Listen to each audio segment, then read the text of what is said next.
सर्वांना नमस्कार। बघा, आजच्या या छोट्याशा व्हिडिओमध्ये आपण लाडकी बहीण या योजनेच्या अंतर्गत 6व्या हप्त्याचं जे काही किंवा तुम्ही त्याला म्हणू शकता 6व्या टप्प्याचं जे काही वितरण आहे तर त्याबद्दल मी तुम्हाला तुमचे छोटे छोटे जे प्रश्न आहेत तर ते रोज सोडवण्याचा प्रयत्न करीत आहे। बरेचशा माता भगिनींना अजून पण काही पैसे आलेले नाहीत, पण बऱ्यापैकी आता पैसे आलेले आहेत आणि सरसकट सर्व जिल्ह्यामध्ये पैसे येत आहेत, त्यामुळे काळजी करू नका। ऑक्टोबरच्या फॉर्मवाल्यांना पैसे आलेत का वगैरे वगैरे संपूर्ण बोलतो आपण। एक स्टेप बाय स्टेप मी तुम्हाला जे आहे या गोष्टी सांगतो। पहिलं तर तुम्हाला माहिती आहे की यापूर्वी आपल्या राज्याचे आताचे उपमुख्यमंत्री आणि पूर्वीचे मुख्यमंत्री एकनाथ शिंदे साहेबांनी सांगितलं होतं बघा की सर्वांना एकही लाभार्थी जे आहे वंचित राहणार नाही, सर्वांना लाभ मिळणार आहे। हे स्वतः आत्ताचे जे काही उपमुख्यमंत्री साहेब आहेत एकनाथ शिंदे साहेब यांनी स्पष्ट केलं होतं त्यावेळेची घटना क्लिअर। आणि त्याचप्रमाणे तुम्ही असं म्हणाल की मग सर हे का सांगतात, त्याच्यासाठी सांगतो आहे की बघा यावेळेचं जे काही वितरण सुरू झालं तर त्या वितरणाला कुठल्या प्रकारची स्क्रुटिनी किंवा कुठल्याही प्रकारच्या नियमा म्हणजे ह्या कागदपत्रामुळे त्या कागदपत्रामुळे पडताळणी फॉर्मची वगैरे असं न करता सरसकट वितरण झालं, त्यामुळे एकही लाभार्थी जो आहे वंचित राहिला नाही, संपूर्ण लाभार्थ्यांना पैसे मिळाले। आता असं असून पण काही माता भगिनींना असा प्रश्न पडला असेल की सर तरी पण माझे पैसे नाही आले, तर काही लक्षात ठेवा 2.5 करोड हा खूप मोठा आकडा आहे, त्यामुळे काही माता भगिनी जर राहिल्या असतील तर त्यांचे काही टेक्निकल जे काही आहेत म्हणजे त्याला आपण म्हणूयात प्रश्न आहेत का किंवा तसे काही मुद्द्याअभावी ते राहिलेत का म्हणजे लाभापासून वंचित, तर ते पाहणं गरजेचं आहे। त्या संबंधित मी तुम्हाला जे एकदम प्रामाणिक इथे जे आहे माहिती देण्याचा प्रयत्न करतो क्लिअर। त्यामुळे लक्षात ठेवा तुम्ही एकतर पहिलं हे म्हणजे डोक्यातनं काढा की तुम्हाला लाभ मिळणार नाही असं नाही, तुम्हाला लाभ मिळणार आहे, त्यामुळे काळजी करू नका। फक्त तुम्ही जे आहे या लाडकी बहीण योजनेच्या ज्या हमीपत्रानुसार तुम्ही लाभार्थी पाहिजे, बाकी जास्त म्हणजे टेन्शन घ्यायची गरज नाही। मी बऱ्याचशा महिन्यापूर्वी तुम्हाला म्हणजे आजपासून एक 3 महिन्यापूर्वी म्हणजे ज्यावेळेस आचारसंहिता लागली होती तर त्या अगोदर पण मी सांगितलं तुम्हाला की बऱ्याचशा माता भगिनींचे ट्रान्झॅक्शन कॅन्सल होऊ लागले, म्हणजे ते कशामुळे होऊ लागले ते पण सांगतो। DBTमुळे होऊ लागले, पण त्यांना काय वाटलं की DBTमुळे झाले कारण की त्यांची DBT लेट होती, सरकारने पैसे टाकले होते पण पैसे कधी मिळणार तुम्हाला ज्यावेळेस तुम्ही तुमच्या खात्याची DBT करता। DBT म्हणजे काय तर तुम्ही डायरेक्ट बेनिफिट ट्रान्सफर म्हणजे तुमचं खातं बँक तुमचा आधार नंबर बँक खात्याशी जोडत असता, पण बऱ्याचशा माता भगिनींनी उशिरा केली DBT त्यामुळे त्यांना पैसे मिळाले नाही। मग काय झालं की त्यांचं ट्रान्झॅक्शन कॅन्सल झालं, म्हणजे जे बँकेनं पैसे पाठवले होते तर ते त्यांचे लाडकी बहीण या प्रोफाईलला जाऊन त्यांनी ज्यावेळी चेक केले तिथे त्यांना ट्रान्झॅक्शन कॅन्सल दिसत होते। पहिला व्यक्ती होतो मी तुम्हाला सांगितलं होतं की DBTद्वारे ट्रान्झॅक्शन झालेले पैसे मिळणार क्लिअर, आणि ते आपलं खरं झालं। ट्रान्झॅक्शन ज्यांचे कॅन्सल झाले त्यांना पैसे परत मिळत आहे, आणि त्यामागचं एक सॉलिड लॉजिक हे होतं की ज्या सरकारी योजना असतात ज्या DBT मार्फत जे पैशाचं लाभाचं वितरण केलं जातं तर तिथे ट्रान्झॅक्शन कॅन्सल झालं तर त्यांना पैसे मिळतात। आणि दुसरं त्यामागचं एक कारण हे होतं की ज्यावेळेस तुम्हाला सरकार पैसे तुमच्या खात्यामध्ये टाकत असते बरोबर, म्हणजे समजा उदाहरणासाठी 7,500 रुपये, पण DBT नसल्यामुळे ते 7,500 रुपये परत वापस जातात कुणाकडे, सरकाराकडे। पण हे 7,500 रुपये सरकारने तुम्हाला पहिल्यांदा मंजूर केलेले आहेत ना, त्यामुळे मंजूर केलेले आहेत त्यासाठी सरकारला वेगळं सरकारवर कुठल्या प्रकारचा बोजा पडणार नव्हता, तेच तुमचेच पैसे तुम्हाला परत जे कटले होते किंवा तुमचे DBT नसल्यामुळे तुम्हाला जे परत ते पैसे तुम्हाला सरकारने पाठवले, आणि ही खूप चांगली बाब आहे क्लिअर। त्यामुळे ट्रान्झॅक्शन ज्यांचं कॅन्सल झालेलं आहे त्यांना पैसे मिळत आहेत, त्यामुळे कुठल्याही प्रकारची यावर दुमत आता कुणाच्या मनामध्ये नसायला पाहिजे।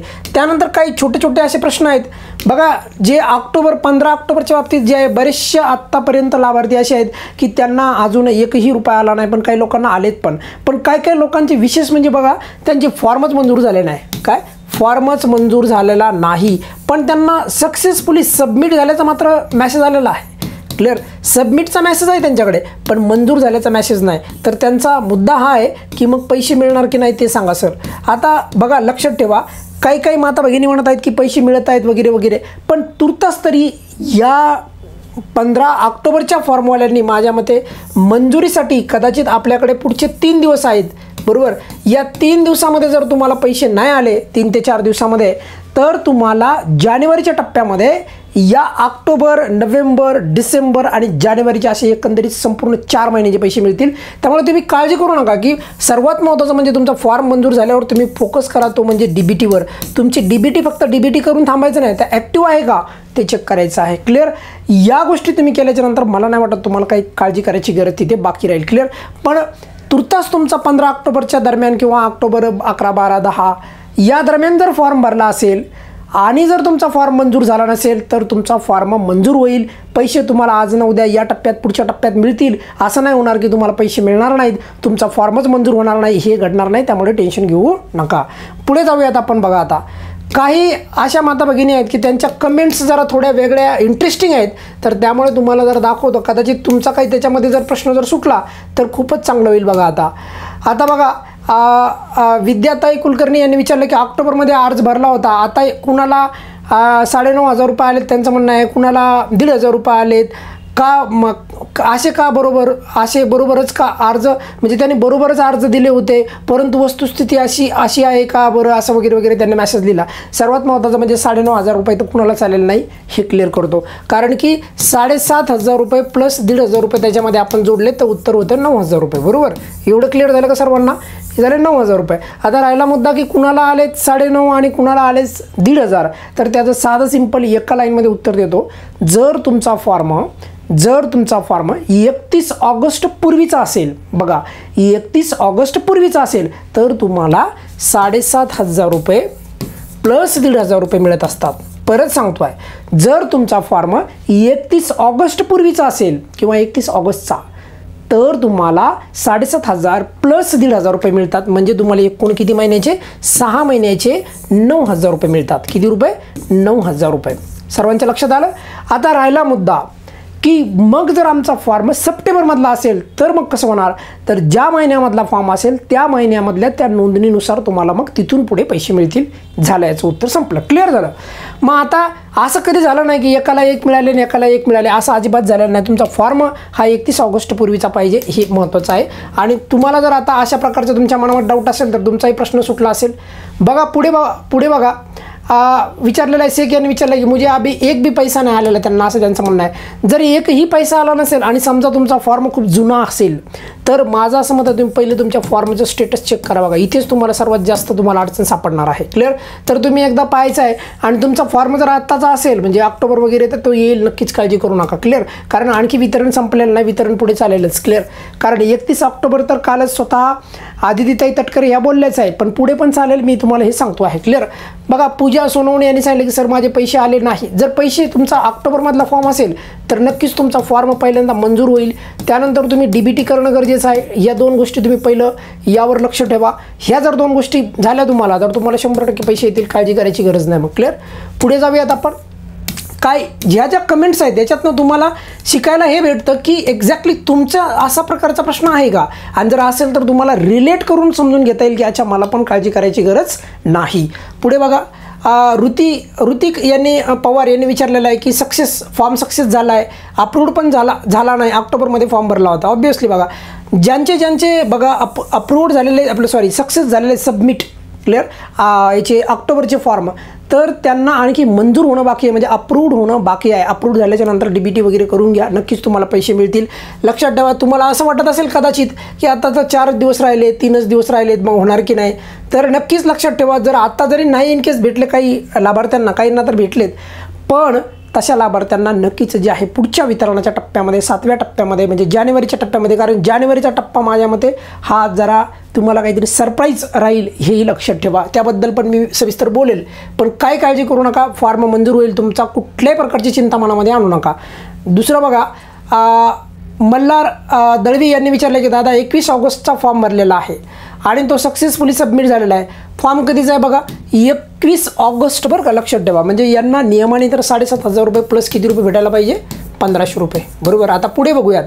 फक्त त्यांनी फॉर्म भरला आहे पण सक्सेसफुली सबमिट झाला, नंतर अप्रूव्ड पण झाला, पण अजूनही 1ही रुपया मिळाला नाही. त्यासाठी मी पोस्टाचे नवीन खाते पण खोलले आहे, पण DBT केली आहे का हे पण बघून घ्यायचं एकदा सोबत. कारण DBTची यांनी जे सांगितलं की मी पोस्टाचे खाते खोलले आहे, पण पोस्टाचे खातं कधी खोललं आहे याची तारीख महत्त्वाची आहे. बघा जर ही तारीख तुमची 10 ऑक्टोबर किंवा 8 ऑक्टोबरच्या नंतर असेल ना, खास करून मी तर म्हणेन 8 ऑक्टोबरच्या जर नंतर असेल तर तुम्हाला पैसे हे उशिरा येण्याचं कारण मग तुमची DBTच आहे. लेट DBT झाली त्यामुळे तुम्हाला पैसे उशिरा मिळत आहेत. क्लिअर? त्यामुळे काळजी करण्यासारखं मला नाही वाटतं याच्यामध्ये काय आहे. फॉर्म अप्रूव्ड झाला ना, हा माझ्यासाठी सर्वात मोठा महत्त्वाचा मुद्दा असतो. फॉर्म अप्रूव्ड होणं आणि त्यानंतर DBT वगैरे या गोष्टी जरी मागं पुढे झाल्या तर पैसे तुम्हाला आले आणि कॅन्सल जरी झाले तरी ते भेटतात, पण फॉर्म अप्रूव्हल होणं हे लय गरजेचं असतं. क्लिअर. पण जर खूपच एखाद्या माता भगिनीचा फॉर्म असेल आणि त्यांना पैसे पूर्वी आले ते पण आता आलेच नाही, तर त्यांनी संजय गांधी निराधार योजनेच्या अंतर्गत त्या लाभार्थी आहेत का, तिथे जर यस आला असेल तर भेटणार नाही, तिथे नो असेल तर मग भेटेल. आता तुमचं म्हणणं असेल की मग सर तर आता वेबसाईटच चालू नाही, मग कसं कळणार ते? तर वेबसाईट पण चालू होईल काही दिवसांनी, म्हणजे या आठवड्यामध्ये, त्यामुळे काळजी करू नका. पण सर्वात महत्त्वाचं म्हणजे यापूर्वी तुम्हाला ते कळालंच होतं, म्हणजे माझ्या मते त्या गोष्टीला अपडेट होऊन जवळपास 1 महिना जवळजवळ होत आलेला आहे की संजय गांधी निराधार योजनेचे तुम्ही लाभार्थी आहात की नाही. हा डेटा आपल्या लाडकी बहिणी या वेबसाईटवर येऊन अपडेट होऊन हा जवळपास 1 महिना झालेला आहे. त्यामुळे बऱ्यापैकी लाभार्थ्यांना माहीत आहे लाभार्थी आहेत की नाही, आणि प्रत्येक लाभार्थ्याला मला असं वाटतं न चेक करता पण माहीत असतंच. क्लिअर.